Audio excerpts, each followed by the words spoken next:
ಮಕ್ಕಳಿಂದ ಈ ಭಾಗದಿಂದ ವಿಧಾನಸಭೆಗೆ ಆರಿಸಿ ಬಂದಿದ್ದಲ್ಲೋ, ವಿಧಾನ ಪರಿಷತ್ ಸದಸ್ಯರಿರಲಿಲ್ಲೋ, ಲೋಕಸಭಾ ಸದಸ್ಯರಿರಲಿಲ್ಲೋ, ಯಾಕೆ ಹಿಂದುಳಿತು? ಯಾಕೆ ಸಾಮ್ಯತೆಯನ್ನು ಇವತ್ತು ಆಗಲಿಲ್ಲ?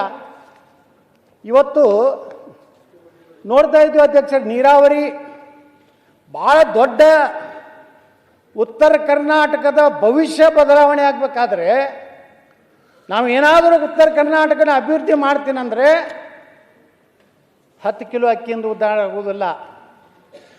ನೀರಾವರಿ ಯೋಜನೆಗಳು ಇಡೀ ಕರ್ನಾಟಕದ 72 ಭಾಗದಷ್ಟು ಕೃಷ್ಣಾ ಕಣಿವೆ ದೊಡ್ಡ ಭಾಗ ಕೃಷ್ಣೇದಾಳ. ಆದರೆ ಎಲ್ಲ ಸರ್ಕಾರಗಳು ಬಂದಾಗ ನೀವು ಬಂದಾಗ ಏನು ಮಾಡಿದ್ರಿ, ನೀವು ಬಂದಾಗ ಏನು ಮಾಡಿದ್ರಿ? ಯಾರ್ಯಾರು ಒಬ್ಬರು ಕೇಳಿ ಕೃಷ್ಣ ಕೂಗತ್ತು ಪುಕ್ಕ ಬರೆದ್ರು, ಒಬ್ಬರು ಆಲಿಮಟ್ಟಿಗೆ ಹೋಗಿದ್ದು ಕೂಡಲ ಸಂಗಮದಾಗ ಹಾನಿ ಮಾಡಿದ್ರು, ಒಬ್ಬರು ನಾನು ಮುಖ್ಯಮಂತ್ರಿ ಆದರೆ ನಾನು ಸರ್ಕಾರ ಬಂದರೆ 25,000 ಕೋಟಿ ಕೊಡ್ತೀನಿ, ರಕ್ತದಲ್ಲಿ ಬರೆದು ಕೊಡ್ತೀನಿ ಅಂತ ಒಬ್ಬ ಡೈಲಾಗ್ ಹೊಡೆದ್ರು.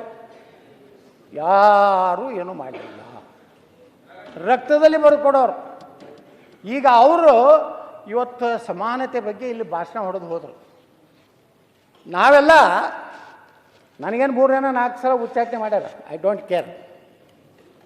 ಜನರ ಸಲುವಾಗಿ ಬಂದಾಗ ನಾ ಯಾರಿಗೂ ಮುಲಾಜಿಲ್ಲಾರ್ದು ಮಾತಾಡಿದ್ದಕ್ಕೆ ಉಚ್ಚಾಟನೆ ಇದೆ. ಆದರೆ ಜನ ನಾನು ನಿಂತಿದ್ದಾರೆ. ಜನ ನಮ್ಮ ಪರವಾಗಿದ್ದಾನಂದರೆ ಜನ ಎಂದೂ ಕೈ ಬಿಡೋಲ್ಲ ಅಧ್ಯಕ್ಷರೇ. ನಾವು ವಿಧಾನ ಪರಿಷತ್ತಿಗೆ ನಿಂತಾಗ ಇಡೀ ರಾಜ್ಯಕ್ಕೆ ಹೈಯೆಸ್ಟ್ ಹೋಟ್ಲೇ ಇವತ್ತು ವಿಧಾನ ಪರಿಷತ್ತಿಗೆ ಆಯ್ಕೆ ಬಂದ ಪಕ್ಷೇತರ. ಕಾರಣ ಜನರಿಗೆ ಗೊತ್ತಿತ್ತು, ಈ ಮನುಷ್ಯ ಒಬ್ಬ ಮಾತಾಡೋ ಒಬ್ಬ ಹೋರಾಟಗಾರ ಬೇಕು. ಮಕ್ಕಳಿಂದ ಈ ಭಾಗದಿಂದ ವಿಧಾನಸಭೆಗೆ ಆರಿಸಿ ಬಂದಿದ್ದಲ್ಲೋ, ವಿಧಾನ ಪರಿಷತ್ ಸದಸ್ಯರಿರಲಿಲ್ಲೋ, ಲೋಕಸಭಾ ಸದಸ್ಯರಿರಲಿಲ್ಲೋ, ಯಾಕೆ ಹಿಂದುಳಿತು? ಯಾಕೆ ಸಾಮ್ಯತೆಯನ್ನು ಇವತ್ತು ಆಗಲಿಲ್ಲ?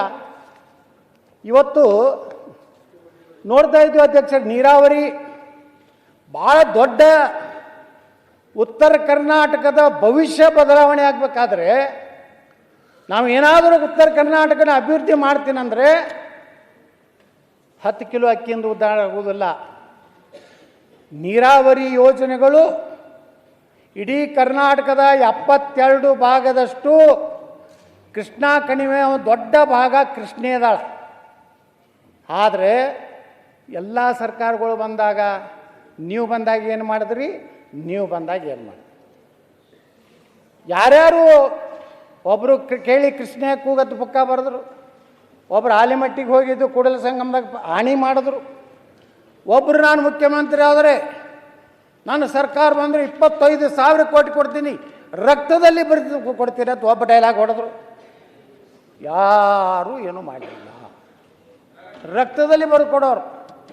ಈಗ ಅವರು ಇವತ್ತು ಸಮಾನತೆ ಬಗ್ಗೆ ಇಲ್ಲಿ ಭಾಷಣ ಹೊಡೆದು ಹೋದರು.